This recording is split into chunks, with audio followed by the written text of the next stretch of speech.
Maingat kong inayos ang mga damit at sapatos sa kwarto. Nakaramdam naman ako ng hiya kay Sir Tristan. Pero wala naman ako magagawa at siya naman ang nagpupumilit na kuhain ko ang mga binibigay niya. Sa sobrang pagkamangha ko, ay di ko na malayang 7:00 na pala ng gabi. Kinuha ko ang phone ko na regalo sa akin ni Alan noong graduation ko. Ingat na ingat ako dito dahil alam kong mahal to. Ayoko pang tanggapin pero nagagalit siya sa akin. Ilang ring at agad nang sumagot si Inay. Hello? Denise? Hello, Nay? Kamusta po? Mabuti naman kami dito, anak. Ikaw, kamusta ka naman dyan? Kamusta ang unang araw mo? Usisa ni Inay. Okay lang po, Inay. Maganda po ang trabaho ko. At pag nakapasa po ako, pipirma na po ako ng kontrata sa 1 linggo. Masayang balita ko kay Inay. Salamat naman sa Diyos, anak. Nagbubunga ng lahat ng sakripisyo mo. Opo nga, Inay. Salamat po sa palaging pagsuporta sa akin. Sagot ko naman dito. Basta mag-ipon ka dyan, anak. Huwag mo kaming intindihin dito at nakakaraos naman kami. Magsisimula na mamasukan sa Amber sa grocerya ni kahapon. At kahit papaano, makakaraos na kami. Maglaan ka din, anak, ng para sa sarili mo. Mahabang sabi ni Inay. Okay lang naman po yun, Inay. Siyempre po, isang pamilya tayo. Kaya dapat lang po magtulungan tayo. Nagkwentuhan pa kami hanggang sa magpaalam na kami ni Nanay sa isa't isa. Kahit papaano ay masaya naman ako at nakapasok na ng trabaho si Amber. Maliit man ang sahod, kahit papaano makakatulong to sa pang-araw-araw na gastusin nila. Maaga kasing nabuntis ang kapatid ko. Kakagraduate pa lang ng high school na madisgrasya at hindi naman pinanagutan ng lalaki. Ang nanay ko, 2 beses iniwan ng lalaki at kami nga ni Amber ang naging bunga. Hindi ko nakilala ang tatay ko dahil sabi ni nanay, hindi na daw siya binalikan ni tatay gaya ng pangako niya. Ang nakagisnan kong tatay ay si Tio Ramon, ang tatay ni Amber. Pero gaya ng tatay ko, iniwan din kami at sumama sa iba. Si nanay ang nagtaguyod sa amin at nang hindi na ako makayang pag-aralin ng kolehiyo, gumawa na ako ng paraan para makapag-aral. Sumama ako sa kaibigan kong si Venus paluwas sa Maynila dahil mamamasukan to sa isang club bilang waitress. Pinakausap niya ako at tinanggap naman ako ng boss niya. 1 taon ako naging waitress at nang makaipon ako, ay nag-enroll ako sa college at kumuha ng fashion designing. Mahirap sa umpisa, pero dahil sa sipag at tiyaga, nagawa kong pagsabayin ang pag-aaral at pagtatrabaho. Gumagawa din ako ng thesis at project ng ilang estudyante para may pandagdag ako sa panggastos. Estudyante sa umaga, waitress sa gabi, kahit papaano'y kinakaya ko naman at malaking bagay ang nakukuha kong tips sa mga customer namin. Magkasama kami ni Venus sa apartment ni Allen pero kinailangan akong iwan ito dahil umuwi muna siya sa probinsya para alagaan ng nanay niya na nagkasakit. Malungkot mag-isa pero dahil nandyan naman si Allen na palaging nangungulit ay hindi din ako naiinip. Mabait ito at palaging nakaalalay sa akin kapag may kailangan ako. Magkaibigan naman talaga kami at dahil hindi ko siya nakitaan ng interes ay hinayaan ko na lang. Kung kasi maliligaw siya sa akin, wala siyang aasahan. Para sa akin, manloloko lang ang mga lalaki at wala siya sa prioridad ko ang mga ganyang bagay. Sa awa ng Diyos, nakatapos ako ng pag-aaral. Tinulungan ako mag-apply ni Alan sa mga kilala niyang kumpanya kung saan siya nagmo-model at naswerte na ang Bella Philippines ang tumugon sa application ko. Tinapos ko na ang mga ligpitin ko at saka ko nagpa siyang kumain ng hapunan. Iinitin ko na lang ang baon ko kanina na hindi nagalaw dahil sayang naman yon at hindi naman napanis. Isinangag ko ang kanin at nagtitimpla na ako ng kape ay nagring uli ang phone ko. Hindi ko kilala ang numero pero sinagot ko pa rin at baka importante. Hello? Tanong ko sa kabilang linya. Denise? Pakiramdam ko, nagtindigan lahat ng balahibo ko sa pagkakabigkas ng pangalan ko. Kilala ko ang boses na yon, pero nagbaka sakali pa rin ako na baka mali ako. Sino po to? Tanong ko. It's me, Tristan. Are you busy? Tanong nito. Kumalampag na naman ang puso ko at mabilis sa tubimbok na makumpirma ko na si Sir Tristan nga talaga ang kausap ko. Hindi naman po sir. Bakit po? That's good. Open the door. Nangangawit na ako. Nito, kaya nanlaki ang mga mata ko. Ano naman ang ginagawa dito ng lalaking to? Sinilip ko pa ito sa bintana at nakita ko nga na nasa labas siya. Pagbukas ko ng pinto, ay lumapit agad si Sir Tristan at may daladala na naman tong paper bag. Diretso itong pumasok at napatulala na lang ako sa nangyayari. Pinapasok ko na ba siya? Grabe lang talaga si Sir. Agad ko namang isinara ang pinto at sinundan si Sir Tristan na dumiretso sa kusina. Nakatingin to sa nakahayin sa mesa. Nagawa mo pa talagang initin to? Sabi niya sabay turo sa mga pagkain nasa lamesa. Ano po bang ginagawa niyo dito? Nakaramdam na naman ako ng inis. Dahil ba bakit para siyang kabutin nang bigla na lang susulpot? I just want to check on you. Sagot nito at nagsimulang ilabas ang mga dala niya na sa tingin ko ay pagkain na naman. Sir, mawalang galang niya po. Nagpapasalamat po ako sa mga tulong niyo sa akin. Pero po kasi sobra na po ata to. Lumapit ako sa kanya, pero tinuloy lang niya ang ginagawa niya. Kumain na tayo. Hindi pa ako kumakain at wala akong kasabay. Kaya tara na, lalamig pa to. Napahinga ako na malalim at saka uli siya hinarap. Sir! Tawag ko dito. What? Ano ba kasing trip niyo, sir? Bakit mo may ganito? Tanong ko. Hindi ko naman maintindihan ang sarili ko. Naiinis ako at the same time, kinakabahan pag nandyan lang si Sir sa malapit. Ilang taon ka na ba? Tanong nito, kaya lalo ako naguluhan. 23 po. Hindi ka na pala bata. Malamang alam mo nang ibig sabihin ng ganito. Naupo na siya sa upuan at inaya na ulit akong kumain. Itatanong ko po ba sir kung alam ko? Sabi ko dito. Tinitigan ako ni Sir na matagal. Ewan ko, pero para akong hinihigop ng mga titig niya. I like you. Nakangiti niyang sabi sa akin. Ano daw? Sir, huwag kayong magagalit ha? Tanong ko, dahil hindi na ako komportable sa mga ginagawa nito buhat kaninang umaga. Nakaupo na ako sa harap niya at pinapanood siyang kumain habang ako. Umurong ata ang gutom ko sa sobrang pagkabigla sa mga nangyayari. Ayaw mo ba ng ulam? Tanong nito habang nakatingin sa akin. Why are you not eating, Denise? Sir, naka-drugs ka ba? Umamin ka nga sa akin. Medyo natakot pa ako dahil napataas ang kilay nito sa akin at halatang na-offense sa tanong ko. Mukha ba akong addict, Denise? Halata ang inis sa boses nito.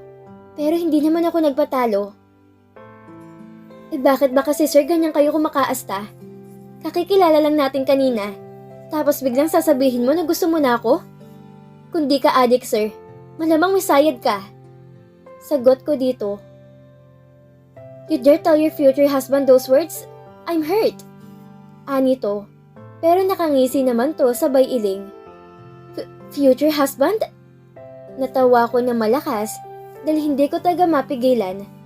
Grabe ka sir ha? Sabi ko sabay sapo ng tiyan ko dahil sumasakit na yon sa kakatawa. Natigil lang ako na makita ang seryosong mukha niya habang nakatingin sa akin. Tinitigan ko pa ito pero hindi naman nabago ang mukha niya.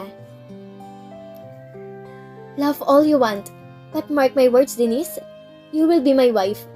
Kaya ngayon palang masanay ka na sa presensya ko. Seryosong sabi niya, kaya ako naman ay hindi nakakibo. Now eat, o susubuan kita. May halong pagbabanta iyon, kaya bigla kong nahawakan ang kutsara at napilit ng kumain. Susunod ka din naman pala. Narinig kong sabi niya, pero hindi ko na pinatulan.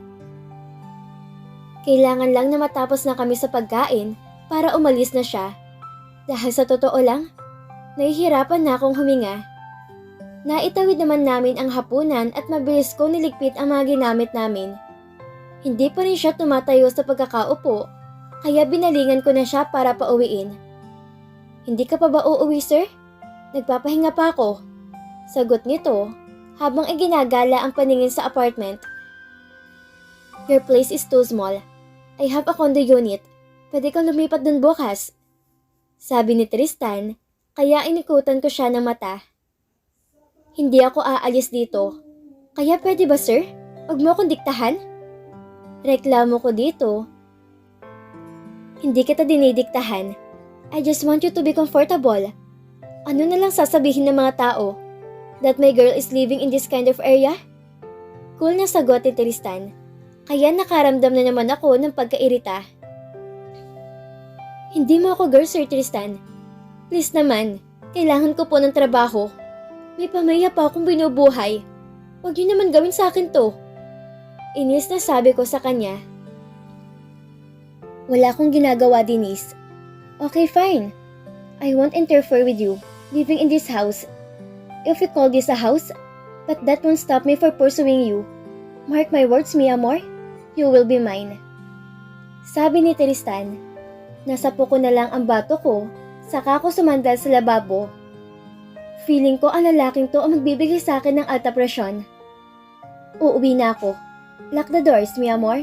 I'll see you tomorrow. Sabi ni Tristan. Akala ko'y aalis na ito, pero nagulat ako at nasa harapan ko na ito. Itinukod niya ang dalawang kamay sa lababo, caging me while looking intently at me.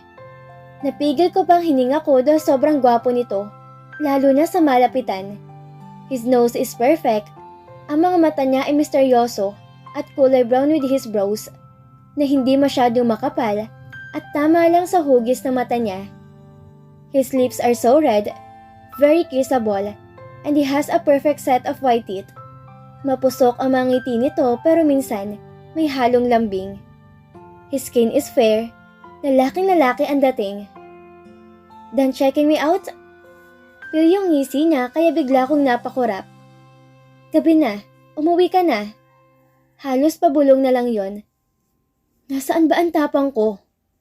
Okay, mi amor. Sabi nito as he cupped my face and kissed my forehead. Napahawak ako sa lababo dahil para ko nabubuwal sa ginagawa niya. Napapikit na lang ako at hindi ko na magawang tumutol pa. Good night, lock the door. Bilin pa ni Tristan bago siya tuluyang lumabas. Ang lakas ng kabog ng dibdib ko, kaya nahawakan ko to dahil pakiramdam ko. Lalabas na ang puso ko sa dibdib ko. Ano bang nangyayari? Buong magdamag akong hindi nakatulog dahil sa nangyari ngayong araw na to. Para tuloy ayoko nang pumasok bukas. Pero naisip ko, nasayang naman ang opportunity na nasa harapan ko. Iiwasan ko na lang siguro si Sir. Pero paano ko gagawin yon? Kung bukas ay nasa malapit naman ako sa kanya. Bahala na. Sa ngayon ang malinaw. Kailangan ko ng trabaho. Kahit kulang sa tulog, ay maaga pa rin akong nagising. Naghanda na ako pagpasok dahil ayaw ko malit at nakakahiya naman kay Ma'am Ocampo.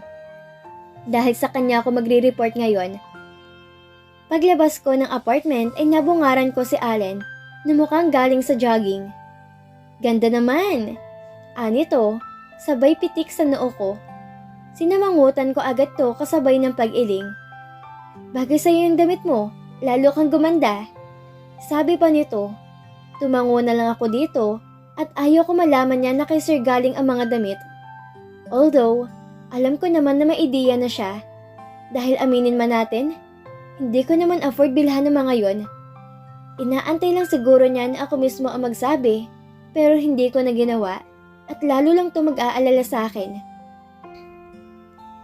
Papasok na ako. Paalam ko dito. Hatid na kita sa sakayan. Masayang sabi niya. Tumango na lang ako dahil dati naman niyang ginagawa ito. Natanaw ko na ang pilahan ng jeep at sakto namang paalis na yon, kaya nagmadali na ako makalapit. Pero hindi pa man, ay nagulat kami pareho ni Allen na may pumarada sa gilid namin at tinawag ako. Denise, get in! Malakas ang boses nito, kaya agad akong napahinto. Dahil kilala ko na ang timbre ng boses na yon. Ano na naman bang ginagawa niya dito?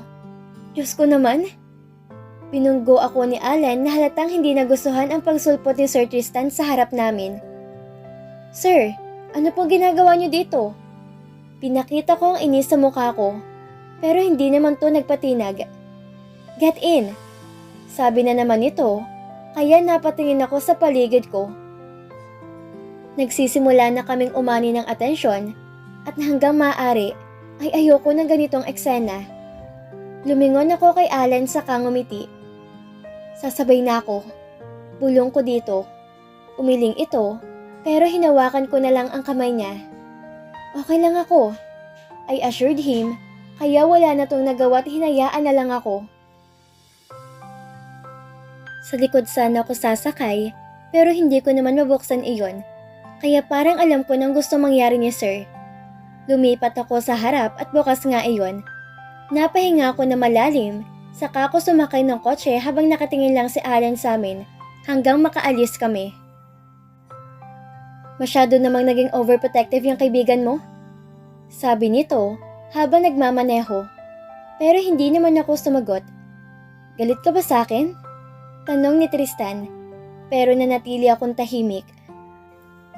Okay, sorry. Gusto lang naman kitang sunduin, mi amor. Ayoko lang na nahihirapan ka mag-commute at ayoko rin na pagtitinginan ka ng ibang lalaki. Sir, please lang po. Kung pinagtitiripan niyo lang po ako, tama na po. Gusto ko lang naman po magtrabaho. Pakiusap ko dito dahil habang tumatagal, hindi ko na kinakaya mga ginagawa niya. Bakit ko naman gagawin yon? Hindi ba sinabi ko naman sa'yo kagabi that I will pursue you? Papatunayan ko sa'yo na malinis ang intention ko sa'yo. I am willing to wait hanggang maging okay ako sa'yo. Sir, bakit naman kasi ako? Ang dami namang iba dyan. Mas maganda, mas mayaman, mas kamahal-mahal. Bakit naman ako pa? Pagmamaktol ko sa harap niya. Ikaw ang gusto ko. Period. Maganda ka? At wala kong pakaalam if you are not rich. I am a rich, so I don't need a rich girl by my side. You are lovable. I have been loving you from the first time I saw you. Napailing ako dito. Sayang naman tong amo ko. Gwapo, mayaman, sikat pero may sayad. Hindi na ako nagsalita. Bahala na siya sa buhay niya. Kapag hindi ako nakatiis, aalis na lang ako at hahanap ng ibang trabaho. Masyadong pinapasakit ni Sir Tristan ng ulo ko. Nakarating kami sa kumpanya at nauna na akong bumaba. Nakakahiya pag may nakakita na kasabay ko sa kotse si Sir. Tumapat na ako sa elevator na pang-empleyado. Pero nagulat ako at hinila niya ako papasok sa elevator na exclusive para sa mga boss ng kumpanya. Isinandang niya ako pagkasara ng elevator at may pinindot siya para hindi yun umangat. Nakatingin siya sa mukha ko habang hinahaplos ang pisngi ko. You are so beautiful, mi amor. He kissed my forehead at ewan ko, bakit hindi ko magawang tumutol. Hindi ko man aminin, pero nararamdaman ko ang sincerity sa bawat salita na binibitawan niya. Ang tagal kitang hinintay. So please, don't drive me away. Kaya ko pang maghintay basta alam ko na nandyan ka lang. Bulong nito. Sa akin? Ano bang sinasabi ni Sir? Isinama ko ni Ma'am Ocampo sa isang opisina. Pagdating ko ng umagang iyon, I tried to be normal, kahit pa hindi ganun ang nararamdaman ko. Dahil na rin sa sobrang pagkalito ko sa mga kinikilos si Sir Tristan. From now on, dito ka mag-o-opisina. May pupunta dito na magte-turn sa'yo para lalo maging malawak ang kaalaman mo. Ma'am Ocampo explained. Hindi ko naman alam kung anong isasagot ko dahil sa totoo lang, nabibigla pa rin ako. Ma'am? Sabi ko dito na may bahid ng pagtataka. Yes, Miss Miranda? May problema ba? Wala po bang sakit si Sir? Nilakasan ko na ang loob ko dahil kailangan ko makahanap ng kasagutan sa mga tanong ko. Sakit? Ano naman magiging sakit ni Sir? Ang lakas nga nun. Nagtatakang tanong din ni Ma'am. Kasi Ma'am, para po siyang mitililing. Hindi po kasi normal yung mga kinikilos niya, lalo na po sa akin. Paliwanag ko dito at medyo hininaan ko pa ang boses ko dahil baka mamaya sumulpot na naman si Kabute at mayari ako. Kabute, tama, yan ang itatawag ko sa kanya simula ngayon dahil parang ganun siya. Bakit? Ano bang ikinikilos niya sa'yo? Napahinga ako na malalim at saka ko sinabi lahat kay ma'am ang nangyari kahapon hanggang kanina. Nagulat ako at natawa pa siya kaya napailing ako. Diyos ko, lahat ba ng mga tao dito may sayad? Mabait si Sir Tristan at sa tingin ko, may nakikita siyang espesyal sa'yo kaya ganun ang ginagawa niya. Paliwanag ni ma'am pero hindi naman ako naniniwala. Ma'am, sa totoo lang po, sinabi niya na gusto niya ako. Hindi po normal yon dahil kahapon lang naman po kami nagkakilala. Kontra ko sa kanya. Kung sinabi niya na gusto ka niya, gusto ka niya. Alam mo kasi yang si Sir, hindi yan mahilig sa pasakalye. Pwes, nasa iyo na naman din yun iha kung gugustuhin mo din siya o hindi. Sagot ni ma'am. Nawalan na ako ng pag-asa. Wala na ata ako makakausap na matino sa kumpanyang to. At mali pa ata ako ng taong nilapitan dahil mukhang kampi naman to kay Sir. Nagulat kami ng out of the blue ay sumulpot si Kabute. Napangiti pa ito sa akin kaya para taga akong kinilabutan. Is everything okay, mi amor? Tanong nito kaya nasapa ko na lang ang noo ko. Diyos ko, ano ba talagang gustong palabasin ng tao na to? Sir, magre-resign na po ako. Bigla akong napatayo sabay kuha ng mga gamit ko. Hindi ko na talaga kaya. Baka magaya ako sa kabuting ito na masiraan din ang ulo pag di ako umalis ngayon din. Okay, sure. Sagot ni Tristan. Kaya naman napatunayan ko na may sabak talaga to sa ulo. Aalis na po ako, ma'am. Sabi ko, pero hindi naman to sumagot. Nag-a-apply na lang ako sa ibang kumpanya. Hindi ko tatagalan ng ganitong klase ng working environment. The moment you step out of my company, sisiguraduhin ko na walang kahit anong kumpanya ang tatanggap sa iyo, mi amor. Nilingon ko si Kabute, saka ko siya tiningnan na masama. Ano ba talagang gusto mo, sir? Sinabi ko naman sa inyo na gusto ko lang magtrabaho, na may pamilya akong binubuhay. Bakit niyo po gagawin sa akin yun? Inis kong tanong sa kanya, pero nanatili lang tong compose na para bang walang ginagawang mali. Leave us, Mrs. Ocampo. Utos nito at agad namang sumunod si ma'am. Ni hindi nga ko tiningnan. You are now working here. I am giving you the opportunity. And yet you dare me to resign? Galit na sabi ni Tristan, kaya naman nakaramdam ako ng bahagyang takot. Pero hindi naman ako nagpatinag sa kanya. Kaya nga po, sir, kung gusto niyo po na manatili ako dito, pabayaan niyo po ako magtrabaho na maayos. Medyo bumaba na ang boses ko kasi kung aalis ako dito, wala naman pala akong mapapasukang iba dahil sa banta niya. Wala akong ginagawa, may amor. I'm just making sure na okay ka dito. Katwiran ni sir. Isa pa yan, sir. Utang na loob naman. Tigilan niyo nga po ako sa kakami amor niyo. Nakaramdam na naman ako ng inis, kaya hindi ko mapigilang sumigaw. Ang dami namang bawal sa'yo. Baka naman pati yakapin at halikan ka.